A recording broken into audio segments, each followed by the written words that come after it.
বিরতির পর আবারও আপনাদের স্বাগত।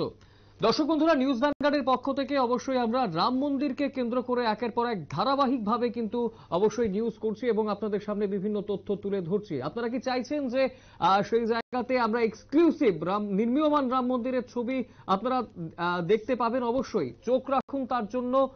7:30টায়, বেলা 7:30টায় নিউজ ভ্যানগার্ডের পর্দায় নির্মীয়মান রাম মন্দিরের এক্সক্লুসিভ সব ছবি আপনারা দেখতে পাবেন এবং তার পাশাপাশি নানান তথ্য আপনাদের সামনে আমরা অবশ্যই তুলে ধরবো। দেখতে চোখ রাখুন 7:30টায়, 7:30 সন্ধ্যায় নিউজ ভ্যানগার্ডের পর্দায়। এবার চোখ রাখবো অন্যান্য খবরে। জাতীয় যোগাসন প্রতিযোগিতার রানার্স রয়েছে ত্রিপুরা দল এবং 4টি স্বর্ণপদক সহ ঝুলিতে 20টি পদক পেয়েছে ত্রিপুরা দল। দুর্গাপুরে শেষ হয়েছে 42তম আসর, এই তথ্যই কিন্তু পাওয়া যাচ্ছে। তার পাশাপাশি 4টি স্বর্ণপদক সহ ত্রিপুরা দলের ঝুলিতে রয়েছে 20টি পদক। বিস্তারিত জানবো নিউজ ভ্যানগার্ডের ক্রীড়া সাংবাদিক বিপ্লব চন্দ্রের কাছ থেকে। বিপ্লব দা, জাতীয় যোগাসন প্রতিযোগিতায় ত্রিপুরা দলের ভালো ফলাফল, রানার্স হয়েছে 20টি পদক, 4টি স্বর্ণপদক সমেত, কি বলবে? দেখো, আজ সন্ধ্যায় দুর্গাপুরে সম্পন্ন হয়েছে 42তম জাতীয় যোগাসন প্রতিযোগিতা। এই 42তম জাতীয় যোগাসন প্রতিযোগিতা আজ ছিল তৃতীয় দিন, অর্থাৎ শেষ দিনে কিন্তু রাজ্য দলের যোগার খেলোয়াড়রা চমক দেখিয়েছে এবং যেখানে শেষ পরিসংখ্যান অনুযায়ী রাজ্য দল এখানে কিন্তু 4টি স্বর্ণ, 4টি রৌপ্য সহ মোট 20টি পদক জয় করেছে।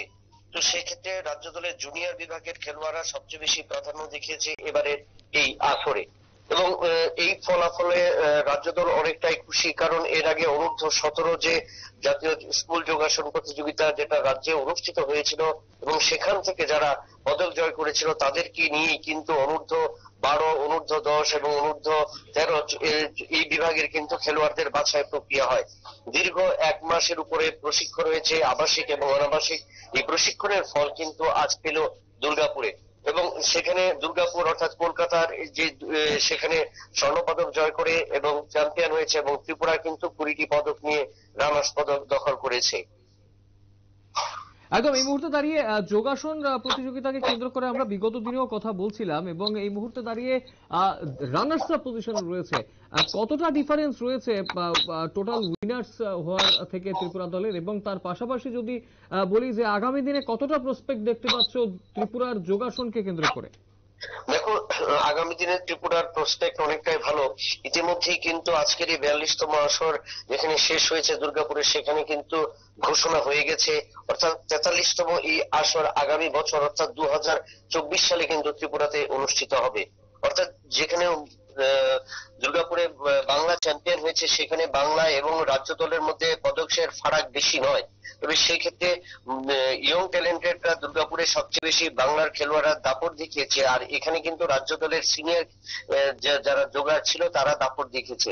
তো সেক্ষেত্রে উভয় ক্ষেত্রে দেখা যাচ্ছে যে সিনিয়র এবং জুনিয়রদের আগামী দিনে, যেহেতু 43তম এই আসর রাজ্যে অনুষ্ঠিত হবে আগামী বছর 2024 সালে, তো সেই ক্ষেত্রে আগে থেকে কিন্তু পরিকল্পনা নিতে হবে যদি চ্যাম্পিয়ন হতে হয়। তো গত দিনে আমরা যেভাবে দেখেছি অনূর্ধ্ব-9 এবং অনূর্ধ্ব-17 দুটো আসর কিন্তু রাজ্যে অনুষ্ঠিত হয়ে গেছে। সেই আসরের পরিপ্রেক্ষিতে রাজ্য দলের খেলোয়াড়রা যেভাবে তৈরি হয়েছিল, এবার 42তম আসরে কিন্তু সেভাবেই তারা তৈরি হয়েছে এবং তাতে কিন্তু একটা বড় সাফল্য বলে বলা যায়। এবং আগামী 1 বছরের মধ্যে যেহেতু আগামী আসর এখানে হবে, তাই সেখানেও রাজ্য দলের এখন থেকে কিন্তু প্রস্তুতি নিতে হবে এবং সেখানে রাজ্য দলের যোগাসন যারা করছেন বিভিন্ন জেলা, মহকুমা এবং প্রতিটি গ্রাম পঞ্চায়েতের বিভিন্ন যে সমস্ত কোচিং সেন্টার গুলো রয়েছেন সেগুলো থেকে যদি ট্যালেন্টেড তুলে আনা যায়, তাহলে কিন্তু আগামী দিনে এই রাজ্যে এই যোগাসনের প্রভাব এবং প্রচার কিন্তু আরো বৃদ্ধি পাবে। একদম অসংখ্য ধন্যবাদ বিপ্লব দা বিস্তারিত তথ্য তুলে ধরার জন্য। যোগাসন প্রতিযোগিতায় রানার্স ত্রিপুরা দল এবং স্বাভাবিকভাবে এই মুহূর্তে 4টি স্বর্ণপদক সহ ঝুলিতে রয়েছে 20টি পদক। ত্রিপুরা রাজ্যের যোগাসনকে কেন্দ্র করে সামনের প্রসপেক্ট যে ভালো রয়েছে তা কিন্তু বলার অপেক্ষা রাখে না এবং আগামী দিনে আরো ছেলেমেয়েরা উদ্বুদ্ধ হবে যোগাসনকে কেন্দ্র করে, তা কিন্তু বলার অপেক্ষা রাখে না। সময় ছোট্ট বিজ্ঞাপন বিরতি, রয়েছে অন্যান্য সংবাদ, সঙ্গে থাকবেন।